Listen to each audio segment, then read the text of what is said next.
How you doing, Duff here? I am doing a job that I thought I would never have to do again.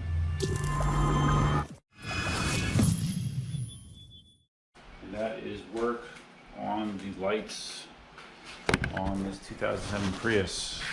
I have 3-4 videos on my channel of me doing this shitty job. First I started just replacing the halogen lights with other halogens, and they would burn out in 2 to 3 months. I did that 2 or 3 times. After that, I decided to invest in LED headlights, which have been good. They have held up for, I bet it's, I have to look at the date of when I did it, but I think it's probably close to 2 years that they've held up. However, the low beams on this side have stopped working. So I'm going to replace them again with another set of LEDs. And you may ask, hey, Duff, how do you have this Prius? I thought you got rid of it. Well, it's not my car anymore. I actually gave it to Katie. So Katie's been driving this since I got the Tesla. So yeah, this is still in my my maintenance circle, unfortunately. So let's get going. See how much I remember. All right, first thing you got to do is take off this little cover. Has these little connectors that mine are all beat to shit because this has been off so many times. So they don't really come off what you're supposed to. You just kind of get your screwdriver underneath it and pop them out. I only have 3 or 4 of them left, and they're all kind of beat up. Okay, the cover is off.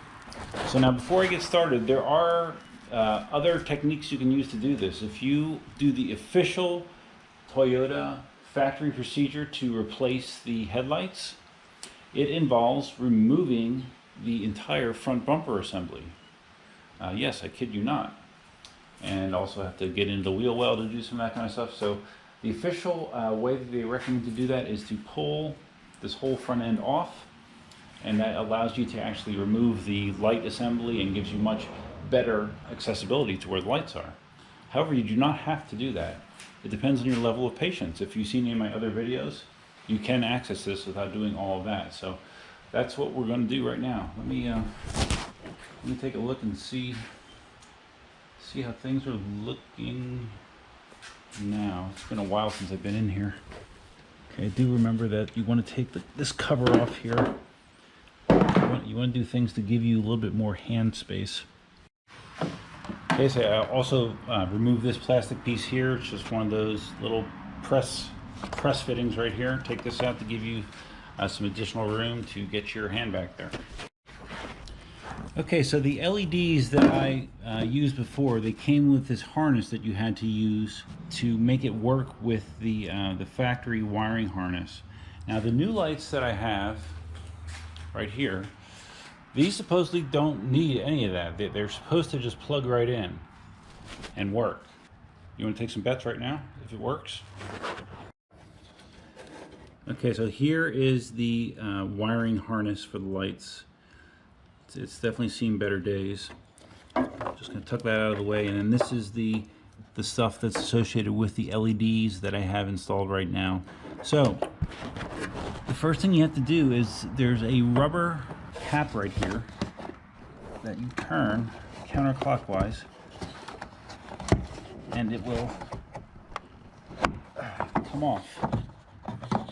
See that? It'll come off. Now unfortunately it comes off a lot easier than it goes on.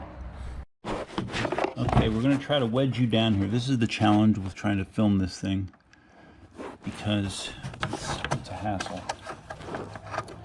This is something that a lot of people struggle with, this part of the task. And I don't know if you can actually see what I'm doing, and I'm feeling for what I need. It's actually a little bit more of a pain with this LED in here because it's a lot bigger.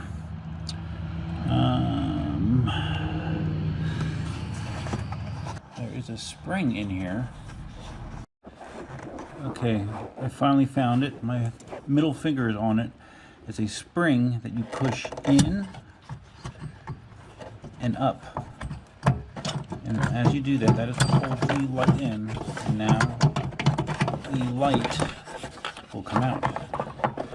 Ta-da! It took me about 5 minutes of feeling around to find the spring. See, that's one of the issues with this, is you're working blind for a good portion of it. So you have to work by feel. All right, so what I'm gonna do is, before I go through all this shit, I'm going to hook up that light to this harness directly and just make sure it works. Because if it didn't, that would suck. Because I mean, it's kind of crazy that old light has all of this additional hardware. The new light is just a light. I'll have a link in the description below if this all works for this light. I have the light hooked up. I'm going to turn the lights on and we're going to see what happens. Wow. Hopefully you're not blind. All right, it does work. It is working and it's really bright. All right, so I guess we'll put it in. We are going to put the light in. Are you running? Yeah, you're running. Now, it does say that you want to make sure when you install it that you have the LEDs at 3 and 9 o'clock. You don't want it like this, you don't want it like this, because it'll make the beam look all kinds of wonky and you'll probably wind up blinding people. So yeah, they recommend you have it at 3 and 9. We're going to try to put this in here by feel. Oh God, I'm so glad I'm doing this again. All right, so let me get back with you when I make some actual progress. So I've been futzing around for about 10 minutes trying to get this lined up. You see that little hole right there? The new light bulb just dropped in there. So I got to get it somehow. Okay, I see it. Now, can I grab it? I think I have it. Come on. All right. Stupid car. I doubt that you can even see it, but it's a little spring in there. That's what holds down the light. So the trick is I need to hold the light in the proper position with one hand and then jam a finger in there and bring the spring up and down and lock it in place over the light. Doesn't sound that hard, right? Well, once you try it for yourself, you'll understand the struggle. Okay, after much struggle, I appear to have it in. Now it looks like the way that this particular light goes is it goes in like this with the prongs down. And again, you want to try to keep it at 3 and 9. Now it should fit. There's little tabs here that you want to line up. So basically I had to just keep kind of spinning it until I felt it get into those tabs, locked into those tabs, and then hold it in place with one finger and then take the spring with the other one and bring it up and over and push it down to lock it in. I wish I could tell you it's easy. This is the 4th or 5th time I've been doing this. It's always a struggle. Okay, an unknown amount of time has passed and I'm still struggling to get this driver's side in correctly. So I decided I would move to the passenger side because I need to have a little bit of success here. What I did, which is something I've never done previously, is removed or just at least loosened the washer fluid tank, pulled it out. There's one nut right here that holds it in. That gives me much better access to the light on this side, and that was actually a comment I got from somebody in one of my prior videos. So whoever did that, thanks. I think it'll be a little bit easier to do the passenger side, so let's do that one. All right, I have the driver's side in. I just did a test fire just to make sure, I'm sorry, the passenger side is in. But still, man, I'm sitting here on my knees just feeling around just to get it in there just perfectly and that the spring would actually lock it in place. This design sucks, man. Just flat out sucks. Let there be light. Okay, lights are in. I hate those freaking springs, but I have them in, the bolts are secured, and we're gonna put stuff back together. Man, this sucks.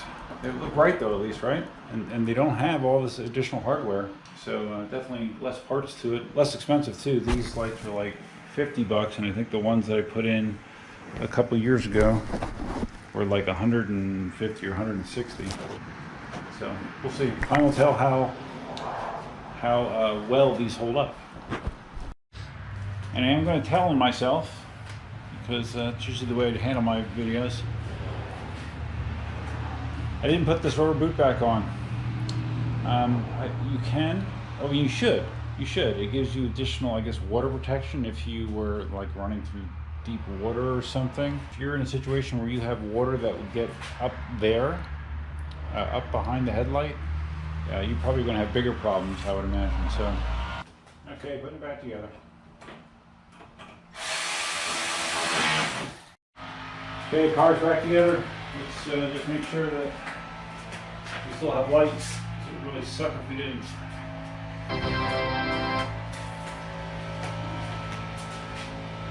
That's low beam. That's high. But I think low beam is going to be plenty. Alright guys, so that's going to wrap up replacing the headlights on my, well, it's not mine, on the 2007 Prius. Once again, 4th or 5th time I've done the job. It's sucked every time. Still sucks. This thing doesn't have a lot of life left in it. It has 200 and it's close to 240,000 miles, I believe. 238,000 miles on it. I've already replaced some cells in the hybrid battery pack. That was at least a year and a half ago, and the car still had not had to do anything else to the hybrid battery pack, even though it does throw a red triangle of death periodically. I'm able to just clear it, and I check the voltage on the cells, and they're all the voltage on the cells is still good. So the car is still plugging along. I believe that the ABS controller is on its way out as well, and if that will go, it's a huge mess of a job, not worth it. So, and this thing is on borrowed time, so just trying to give her some basic transportation needs until she can afford something a little bit better. So that's all I have for you for now. If you found this video interesting, entertaining, please give it a big thumbs up. If this is your first time visiting the channel, please consider subscribing. All kinds of stuff on my channel, personal electric vehicle videos, you'll see primarily those. There's exercise stuff, older exercise stuff, car repairs, home improvement projects, and whatever else happens to float into my head, now and then. So that's all I have for you for now. Hope you guys have a great weekend. Until next time, Duffman out.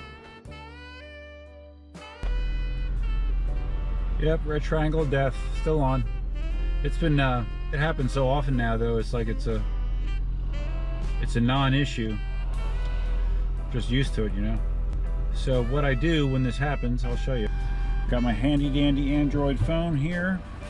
I got my Bluetooth enabled ODB2 diagnostic. I plug it into the car. Jeez, freaking phone. So then I go and I find the app called Torque. I have the pay version. Don't give me freaking. And then I go and I look at my real-time information, and somewhere, there it is. This is a screen that I have on Torque where you can see each cell in the hybrid battery pack, and you can see the voltage that they're at. Okay, 15.6, 15.9, they're all close.